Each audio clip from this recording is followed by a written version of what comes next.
já chegou a ter vergonha do Flamengo? Eu acho que todo rubro-negro passou por essa situação. A gente nem sabia o tamanho do problema que a gente ia encontrar. O Flamengo, infelizmente, durante muito tempo andou muito mais nas páginas criminais do que nas páginas esportivas.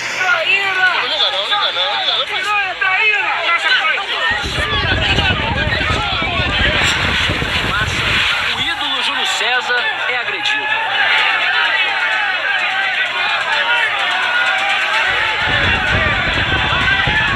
Política não é um lance legal no Flamengo. Acho que todo mundo amava o Flamengo e ama, mas não tinha competência para fazer isso. O clube não cumpria nenhuma obrigação. O clube devia à justiça trabalhista, o clube devia impostos. Todas as receitas eram glosadas. Você tinha um processo de asfixia financeira do clube. O dinheiro acabou. Acabou. Irregularidades estarrecedoras, gravíssimas com relação à administração do clube. E que eu chamo de denúncia grave. Eu sabia que tinha um grupo de traidores ao Flamengo. Edmundo Santos Silva se tornou o primeiro presidente da história do Flamengo a ter o mandato cassado. O Flamengo tá mais um vexame. Pessoas que trabalham hoje no Flamengo sempre falou, né, que a situação do Flamengo na época antiga era muito difícil. Jogadores saindo, né, ao invés de carrinho, saindo num carrinho ali meio de obra. Aqui tem que aguentar a pressão o tempo todo, porque a pressão aqui são nas derrotas e nas vitórias. O acordo com ele é que ele eventualmente iria participar das reuniões e tudo. Mas que existia um grupo de pessoas ali que foram as pessoas que alçaram ele ao poder, tá certo? E que essas pessoas é que iriam administrar o clube. Cruzamento pro Hernani, dominou, bateu!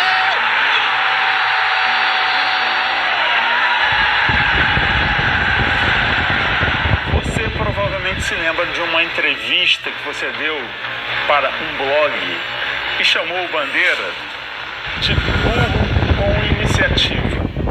Você se arrepende de ter dito isso? Não, eu não me arrependo. Ele se exasperou e aí disse que eu vou lançar uma chapa para ganhar desses escrotos. E agora vocês estão querendo que eu desista porque para agradar a uma pessoa que me ofendeu, pediu desculpas e agora está querendo reverter tudo. Landim foi eleito com 1.879 votos. Um incêndio matou 10 jovens e deixou 3 feridos no centro de treinamento do Flamengo. Eu senti uma morte de perto, né? A gente morre junto. O Landim foi o cara que materializou a evolução econômica e financeira associada a ganhos esportivos.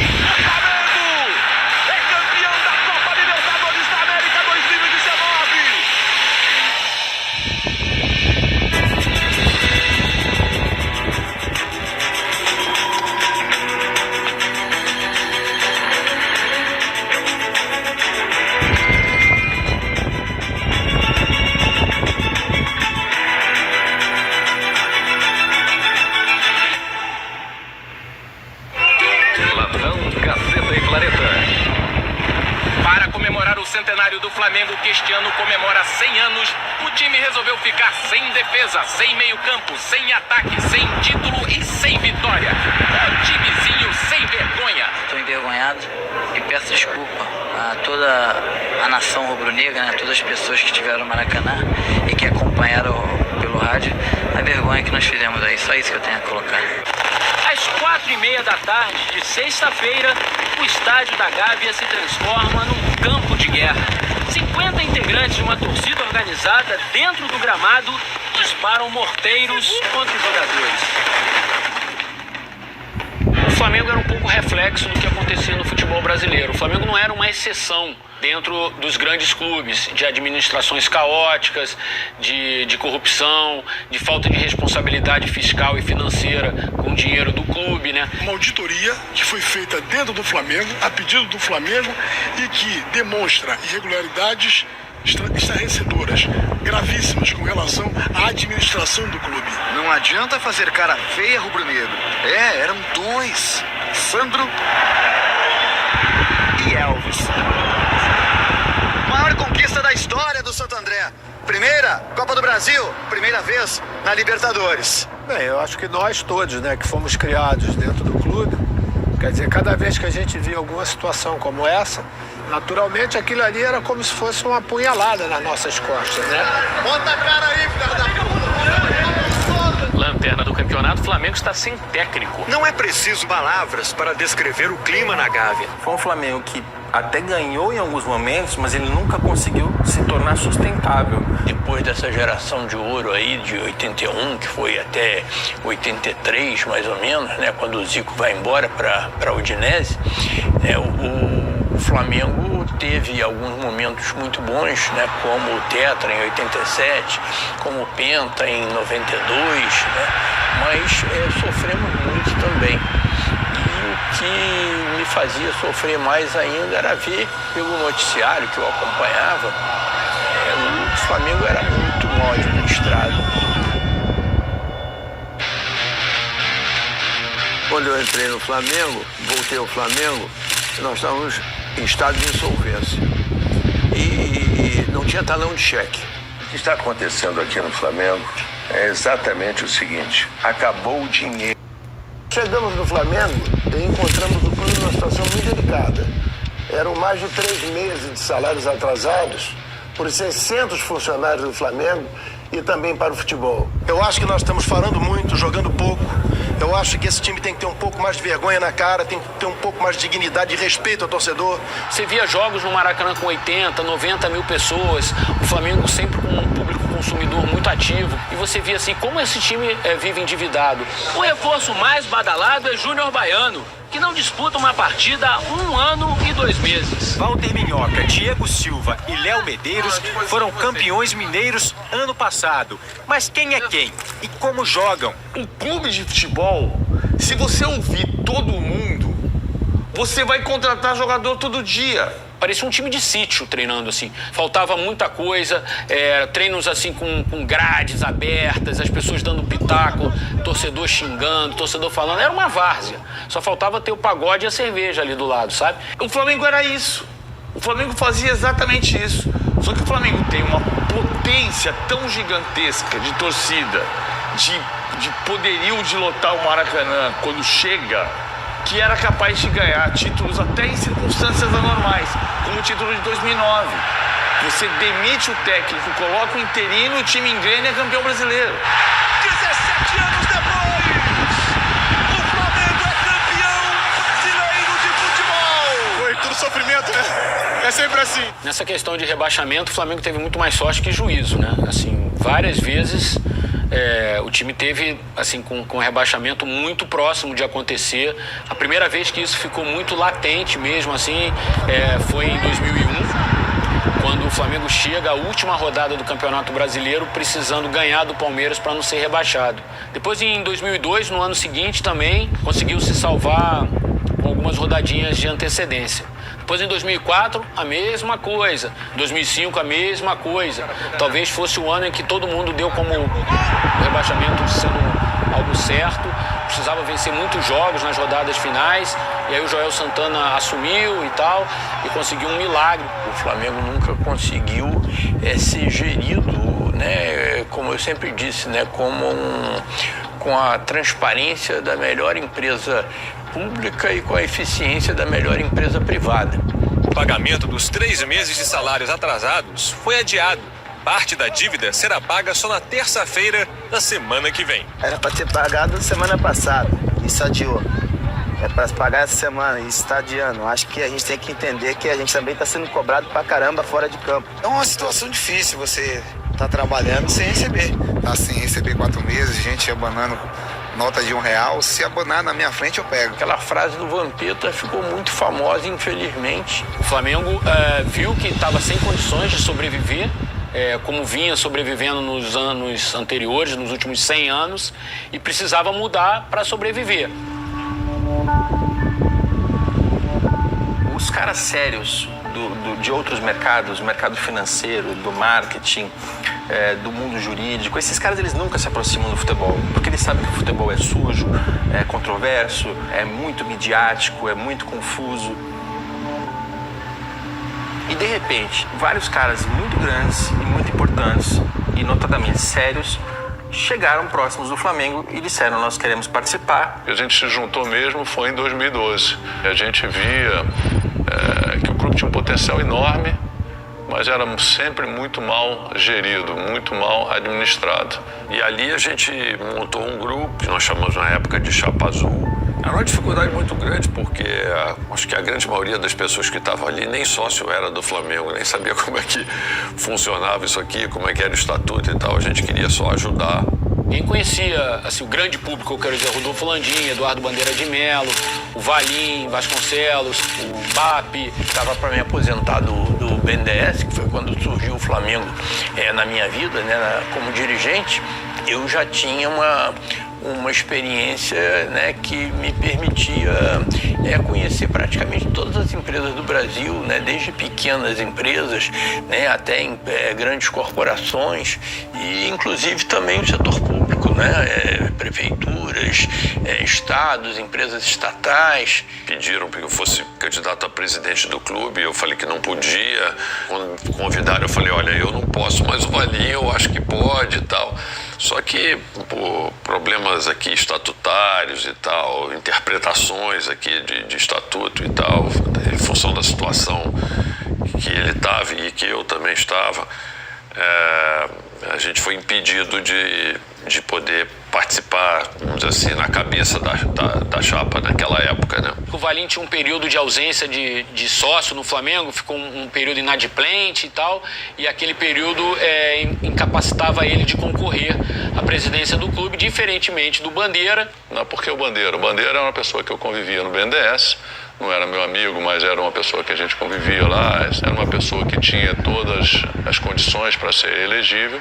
Falei pro BAP isso. E eu falei: Valim, ele vai aceitar ser uma rainha da Inglaterra da gente? Ele vai aceitar estar com a gente no processo, entender que somos 6 ou 7 pessoas que vamos comandar o clube, que ele vai ser um desses votos, mas que o voto dele não é prevalente sobre os demais? E aí me apresentam essa alternativa de ser o candidato a presidente caso se confirmasse a impossibilidade. E eu aceitei. A eleição do Bandeira tem 2 movimentos muito importantes. Ela tem um movimento dos caras que são os caras da capa da revista da Exame. A imprensa precisava deles para colocar na capa do jornal para ganhar credibilidade. E teve um segundo grupo que também foi bastante importante, que foi um grupo mais político, de pessoas com perfil de 30, 35 anos, pessoas que ainda não tinham uma vida financeira resolvida, então estavam trabalhando pra caramba. E essas pessoas, elas se organizaram num grupo político que na época ficou famoso como o Soflá. Eu me reúno com outros colegas que já eram sócios e a gente vai conversando, o amigo do amigo, trazendo sempre um sócio. Com quem que você conversa no Flamengo? Quem são os seus pontos de contato aqui dentro? Me fale dessas pessoas. E a gente ia tabulando esses nomes. Eles começaram a juntar essas pessoas, começaram a se organizar e começaram a, de certa forma, se infiltrar na política do Flamengo. Muda, Mengão! Chega de sofrimento!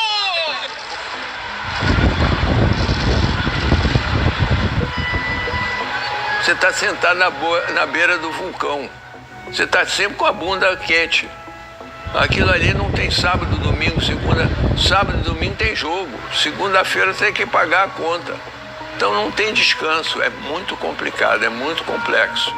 A gestão anterior, a do Bandeira, da Patrícia Amorim, ela teve alguns acertos. Não dá para dizer que tudo era desgraça. Agora, era uma gestão que não tinha a menor credibilidade, porque não honrava os pagamentos de salários, as questões mais básicas. Era uma gestão que você não conseguia sequer saber o tamanho da dívida do clube, porque o balanço não era confiável. Olha, eu não queria ser candidata no primeiro momento. Eu até acho que não deveriam ter reeleição. Primeiro porque eu entendi a necessidade de vir um grupo mesmo, forte. E achava que o meu papel era fazer exatamente esse movimento contrário. Se eu não vier, eles não vão se juntar todos contra mim. E o jornal era o tempo todo assim, nas colunas. Se não se juntarem, ela vai vencer. Confio nessas pessoas que estão hoje na Chapa Azul. Acredito que elas possam fazer um grande trabalho no Flamengo. Eu espero que coloque o futebol em primeiro lugar, porque a razão do Flamengo é o futebol.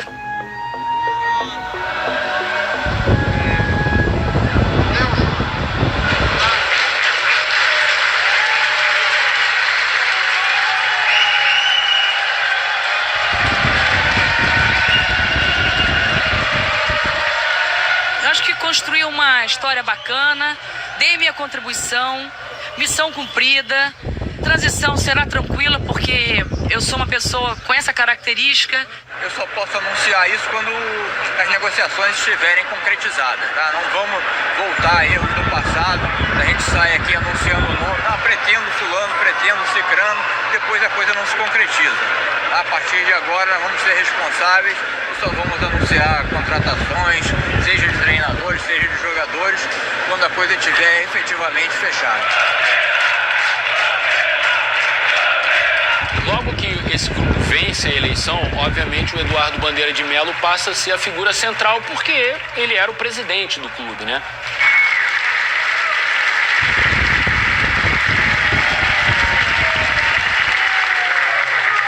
Hoje o Flamengo tem, eu diria, a justa fama de clube mal pagador, que desrespeita contratos sistematicamente, chega a ser irresponsável em relação ao seu papel de contribuinte. Meu discurso de posse no final de 2012, né, eu falo que o Flamengo tinha um déficit, né, tinha um passivo financeiro enorme, que a gente não sabia nem o tamanho.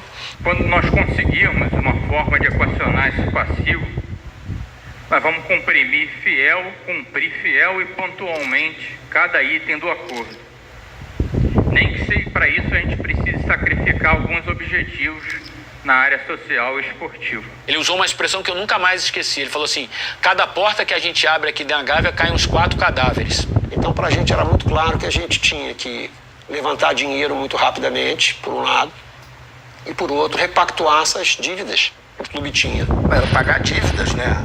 Eu acho que quando você tem dívida, lógico que você não dorme direito. E quem não recebe também não dorme direito, né? Mas a partir do momento que a gente senta na cadeira, a gente percebe que a encrenca era muito maior do que a gente imaginava. O Flamengo recebeu um tratamento num primeiro momento que era quase que um tratamento de choque. E isso foi proposto para o torcedor. O Flamengo, a partir de agora, pode ser que fique anos sem conquistar títulos, sem ter grandes jogadores, sem disputar grandes competições, grandes finais. Por quê? Porque vai precisar se reestruturar. Foi muito duro, foi muito difícil. Tivemos tomadas de decisões importantes, tivemos que abrir mão de jogadores importantes. Nenhuma contratação, nenhuma apresentação de reforços. O foco da direção rubro-negra é o pagamento dos salários atrasados. Espero que eles possam cumprir o que eles prometeram. O Wagner Love estava no Flamengo naquela época, mas ele estava emprestado do CSKA da Rússia. O Flamengo tinha a opção de comprar o Wagner Love para ficar no Flamengo e a direção do Bandeira tomou a decisão de não ficar com o Love. Nós recebemos uma proposta do CSKA que nós entendemos que era boa para as duas partes. O Flamengo ainda devia cerca de 16 milhões de reais ao clube russo. Valor que deveria ser quitado até 2014. No entanto, no acordo entre os clubes, o CSKA propôs esquecer a dívida e fez uma ótima proposta salarial a Wagner Love, que, dessa forma, não vai mais vestir a camisa do Flamengo. O problema do futebol como um todo é que a associação civil sem fins lucrativos, ela faz com que o dinheiro do futebol seja um dinheiro de ninguém. Então, o dirigente, ele entra, ele é compelido a gastar, tentando alcançar títulos, e isso porque ele ama o clube, é o que ele diz, mas também porque ele quer se consagrar. Então, o Flamengo, naquele momento, era um clube que ainda não tinha toda essa máquina de fazer dinheiro. Então, ele precisava passar por uma fase de baixar custo. Só que o torcedor não estava preparado para isso. Muitas vezes a gente foi incompreendido naquele primeiro momento pelo torcedor. Eu vou ter muito carinho pelo Flamengo sempre. Boa noite, valeu, obrigado. Falou, valeu, abraço. Aí muita gente conhece a história, né, da saída do Wagner Love, da dispensa dos medalhões do esporte olímpico. 20 judocas e 8 ginastas, entre eles Diego e Daniele Hipólito e Jade Barbosa, por exemplo, estão sendo dispensados. Da interdição da piscina olímpica do clube, que proporcionava uma conta da SEDAI, que representava talvez como se fosse o nosso segundo jogador mais caro. Atitudes que, no primeiro momento, soam como antipáticas, né? Tudo isso era muito difícil, mas era necessário, isso tinha que ser feito. E a diretoria não abriu mão desse projeto, né? Porque era importante, aqui naquele momento, dar o remédio amargo, e nós éramos executores. Futebol é título, é gol, é torcedor comemorando conquista. Eles sabiam que para o projeto dar certo, acontecer, precisava de alguma coisa dentro de campo. Os números não eram confiáveis, então a gente não podia analisar os números que eram publicados e traçar uma real estratégia sobre o que tinha que fazer. O objetivo desse trabalho que a gente está apresentando é um trabalho de tirar uma fotografia e identificar qual é o tamanho do problema que a gente tem. Então nós contratamos a UI, né? E a UI fez um levantamento exclusivo do tamanho do nosso passivo e que chegou no número de 750 milhões de reais. O estoque da dívida do Flamengo era 4 vezes o tamanho da nossa receita, do fluxo da nossa receita. Os primeiros meses se caracterizaram, né, pela busca incessante pela certidão negativa. Nós tivemos uma reunião na Procuradoria da Fazenda Nacional e aí eu cheguei com o Procurador-Geral e falei, olha, o senhor pode ficar tranquilo de que a partir de agora o senhor está lidando com pessoas sérias. Então, semana que vem vai entrar um dinheiro no Flamengo do nosso contrato da Adidas e esse dinheiro não vai nem esquentar no nosso caixa, vai vir todo para cá.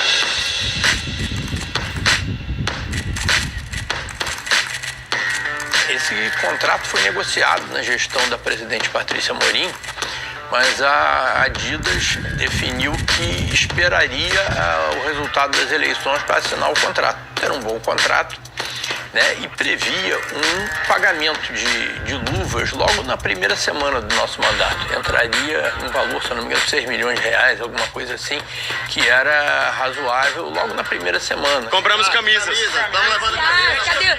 Rafael, não para, né, Rafael? Pô, não tem como parar, impossível, loucura. Mas vende é o quê? Camisa oficial. O Flamengo está na lista dos 5 clubes principais da Adidas no mundo, junto com Real Madrid, Chelsea, Milan e Bayern Munique.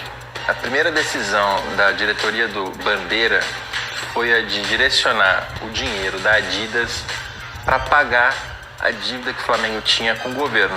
Sem aquilo a gente não vai conseguir rodar o clube. E a gente conseguiu, num prazo de 90 dias, resolver todas as certidões e isso deu previsibilidade para a gente saber aonde a gente tinha que cortar na carne. O Flamengo passou a ser administrado como uma empresa. Uma empresa que estava à beira da falência, que talvez se fosse uma empresa não existisse mais, mas a partir do momento que esse grupo assumiu o Flamengo passou a ter processos dentro do clube. Processos que fazem parte de qualquer empresa. A gente lembra quando a gente fez o planejamento estratégico, a gente estabeleceu princípios. E dentro desses princípios, era a disciplina de capital, era o número 1. Tudo que não podia acontecer, a gente cair para a Série B. Porque as receitas iam ser muito menores, enfim, ia afetar bastante a nossa recuperação.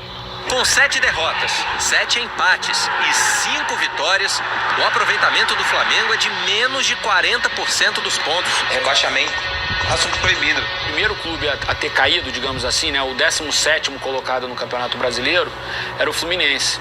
E o Flamengo estava logo ali, logo a seguir ali. E a Portuguesa foi acusada de ter usado um jogador que estava irregular, que é o Everton. Ele estava suspenso, não poderia ter entrado em campo e no fim da partida ele jogou e a Portuguesa acabou perdendo os pontos, tirando o Fluminense do rebaixamento e a Portuguesa entrando no lugar do Fluminense na zona do rebaixamento. O Flamengo, de certa forma, perde pontos também por um julgamento do André Santos. O André Santos tinha recebido uma punição na Copa do Brasil, ele não poderia ter jogado o jogo do Campeonato Brasileiro contra o Cruzeiro. Então o Flamengo acaba ficando atrás do Fluminense. Se a Portuguesa não perde os pontos, se não há o caso Everton, o Flamengo teria sido rebaixado pelo caso André Santos. Na frente do Pedro Botelho, Luiz Antônio, cruzamento pro Hernani, dominou, bateu! Quando ganha a Copa do Brasil no fim de 2013, há uma grande certeza da opinião pública e do torcedor de que o Flamengo finalmente tinha encontrado um rumo. Ninguém, 2 meses antes, imaginaria que o Flamengo seria campeão da Copa do Brasil, mas fomos, e foi extremamente importante para dar um gás na nossa torcida, né? Agora, se a gente não tivesse ganho, ia entrar menos dinheiro, com certeza, né? Aquela final no Maracanã, inclusive, nós praticamos um preço bem salgado, né? Pediram até minha prisão na época por causa disso, né? Mas era necessário, foi o que permitiu o Flamengo pagar o 13º salário. Premiações e bilheterias na reta final da competição renderam mais de 20 milhões de reais ao rubro-negro. Talvez se o Flamengo fracassasse 100% em 2013, talvez fosse difícil manter a austeridade que eles estavam implantando no clube. Em 2013 a gente não tinha esse campo de visão da onde a gente podia chegar, ainda que nós fôssemos ousados e otimistas, mas era muito assim, vendia-se o almoço para se pagar o jantar. Flamengo cada dia mais forte, para desespero dos nossos detratores, para os hipócritas, para os cretinos que não sabem o que falam. Deus perdoe vocês, porque o mundo é rubro-negro. Fui! Em 2014 eles conseguiram avançar um pouquinho em termos de investimento, tiveram a confiança de que o trabalho sendo assim bem feito, com austeridade, poderia render frutos mais à frente, e acabou em 2014 não sendo um ano tão bom, assim, o time ganhou o Campeonato Carioca, mas depois não fez boas campanhas, nem na Copa do Brasil, muito menos na Libertadores, fez um Brasileirão bem pobre, mas ali estava assim, a torcida estava entendendo o processo. Guerreiro trocou o Corinthians pelo Flamengo, amigo. Contrato de 3 anos, hein? Foi o primeiro sinal de que realmente o doente estava melhorando. Que o doente tinha saído do coma, digamos assim. Eu tenho certeza que o time vai melhorar. Eu espero dar meu melhor. Guerreiro veio para o Flamengo em 2015. E todos os investimentos que o Flamengo fez foram cuidadosamente planilhados, né? Eu lembro que quando o Flamengo contratou o Guerreiro, alguns jornalistas, de maneira assim, talvez irrefletida, disseram, tá vendo como essa coisa de austeridade acabou? É claro que eles não vão conseguir pagar o Guerreiro, o jogador mais caro do Brasil. Sabe o toque do Guerreiro! Gol! E aí começou um ciclo virtuoso de resgate de credibilidade e de você combina uma coisa, você cumpre com o que você combinou, você vai ganhando credibilidade. Hoje, o programa de sócio-torcedor do Flamengo, do ponto de vista financeiro, já é uma das 3 principais fontes de renda do clube. Para um programa que tem 2 anos, eu acho que é absolutamente espetacular. Você melhorou o patrocínio, melhorou o relacionamento com a Adidas, a gente reforçou o sócio-torcedor, a gente fez alguns trabalhos importantes que conseguiram colocar o dinheiro naquela época. Eu gosto do BAP. Acho que o BAP tem uma visão moderna. Acho que o BAP não é um cara de futebol. Acho que o BAP cometeu erros. Eu tinha muito poder. Muito poder. Eu e o Valim tínhamos muito poder. Nós é que escolhemos todos os vice-presidentes. Tem gente que fala e tem gente que faz. O desafio que eu faço à nação é o seguinte: vocês vão ficar só chorando ou vocês vão agir? Do ponto de vista assim, de gestão, estava indo tudo muito bem, mas houve um desentendimento que começou exatamente com ele, né, no início de 2015 e que fez com que os grupos se separassem. Tem curto-circuito dos dois lados, porque aí uma hora o cara vai querer ser o dono do clube. Em princípio, eu tinha a intenção de não concorrer, de limitar o meu mandato em 3 anos. Mas quando chegou em outubro de 2014, ou seja, pouco mais de um ano antes da eleição de 2015, eu fui procurado pelo atual presidente do clube, o Rodolfo Landim, que era vice-presidente de planejamento. Ele me procurou e propôs, falou assim, Eduardo, eu queria dizer que eu andei conversando aqui com alguns vice-presidentes do clube, né, e todo mundo acha que a melhor solução para nós para as eleições do ano que vem é que você seja candidato à reeleição. Assim, esse episódio ele fala, mas eu não sei, o Landim nunca me contou isso. Em dezembro de 14, eu fui na sala do Bandeira, falei, Bandeira, olha só, se você quiser continuar, a gente já lança a sua candidatura para o ano que vem, para a sua reeleição, etc. e tal, porque está tudo funcionando de acordo com o combinado. Ele chegou para mim e falava: eu tenho um problema com a minha esposa, ela tem um problema de saúde, eu fico muito tempo fora de casa por conta da presidência, eu preciso falar com ela, se ela disser que tudo bem, por mim tudo bem. Beleza. Nunca mais ele me voltou, nunca mais ele me ligou. No início de 2015, 3 episódios aconteceram em que a decisão do grupo foi uma e o Bandeira, como presidente, tomou uma decisão contrária ao que o grupo tinha decidido. Eu não sou um cara injusto, tá? Ele teve um papel importante lá na questão do Profut e, de alguma maneira, ele ajudou a que esse projeto Profut fosse aprovado, e isso beneficiou bastante os clubes e o Flamengo principalmente. E aí quando nós finalmente conseguimos aprovar a lei do Profut, isso foi um marco fundamental na história da virada do jogo do Flamengo. Porque a dívida do clube, a principal parcela da dívida do clube, que era aquela dívida tributária proveniente de apropriação indébita, ela foi escalonada em 20 anos. Não teve nenhuma benesse, não teve nenhum perdão. Ele não tinha cumprido mais o combinado. O combinado tinha acabado, que a maioria decide. Ninguém ia apoiá-lo depois dele ter quebrado o combinado. Não tinha como. O WhatsApp é uma ferramenta muito perigosa, porque o que você escreve, o que você fala, dependendo do momento, passa. O que você escreve, a pessoa está esquecendo, ela vai lá ler de novo, ela interpreta de uma maneira ou de outra. Aparentemente ele estava desconfortável com essa situação, ele provavelmente não gostava muito, né? Mas não tinha em momento nenhum explicitado. Mas houve um problema, né? Num grupo de WhatsApp do Conselho Diretor. O BAP não é um cara que vai ficar quieto, é um cara que gosta que as opiniões dele sejam ouvidas, ele é um cara que quer se fazer presente. Ele se exasperou e aí disse que eu vou lançar uma chapa para ganhar desses escrotos, se referindo a mim e ao Flávio William. O Luiz Eduardo Batista, o BAP, é um cara que é também brilhante, mas ele é o cara mais grosseiro. Eu entendo que naquele momento precipitou em mim a sensação de que a gente combinava algumas coisas e que ele fazia outra. O Bandeira se tornou o presidente e, às vezes, por ele ser o presidente, achou no direito de muitas vezes tomar decisão contrária àquilo que era resultado desse grupo tinha decidido. Então foi isso que eu acredito que possa ter criado todo esse problema e dessa divisão do grupo. E a gente entendia que é o seguinte: olha, o combinado desde o princípio era que seríamos nós decidindo. Então, quando eu começo a prevalecer sobre nós, eu pelo menos entendia que isso tinha que ser repactuado, né? E ele, naquela ocasião, entendia que é o seguinte: olha, eu sou o presidente do Flamengo, a caneta é minha. E aí, assim, já no último ano, muita gente dessa gestão saiu, porque entendia que houve uma traição do Bandeira, e muita gente ficou do lado do Bandeira. E aí, eu acho que os incomodados têm que se mudar, né? Eu entendi o seguinte: olha, eu não vou seguir trabalhando. E no dia seguinte pediu demissão e aí começou a dar várias entrevistas falando coisas piores, inclusive. Eu tinha certeza que eles iam se dividir.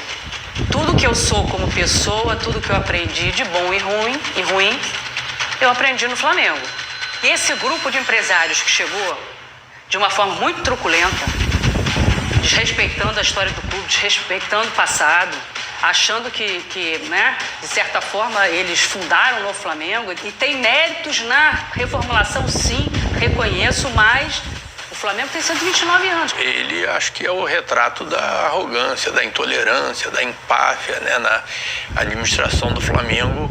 Você provavelmente se lembra de uma entrevista que você deu para um blog e chamou o Bandeira de burro com iniciativa. Você se arrepende de ter dito isso? Não, eu não me arrependo. Eu não me arrependo de ter dito no sentido lato sensu do que eu queria dizer. Se eu voltasse atrás no tempo, talvez eu tivesse usado uma terminologia mais leve, mas é que é aquela coisa da circunstância, entendeu? Democracia não é quando você concorda, é sobretudo quando você diverge. E a capacidade de divergir sem brigar. Se você não entender que democracia é sobretudo quando se diverge, vai romper. Eles achavam que iam ganhar com muita facilidade, que eles se acham superiores por alguma razão. É uma pessoa mediana que caiu no meio de um projeto de restauração do maior clube das Américas, com pessoas muito competentes, experientes. O primeiro ponto importante que a gente observou é a falta de ambição que a gente tinha dentro do Flamengo, né?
Achavam que iam ganhar com muita facilidade, que eles se acham superiores. É uma pessoa mediana que caiu no meio de um projeto de restauração do maior clube das Américas. É fundamental que o clube tenha ido. Ajuda a aumentar a receita, o interesse pelo clube, trazer mais torcedores. O primeiro ponto importante é a falta de ambição que a gente tinha dentro do Flamengo, né?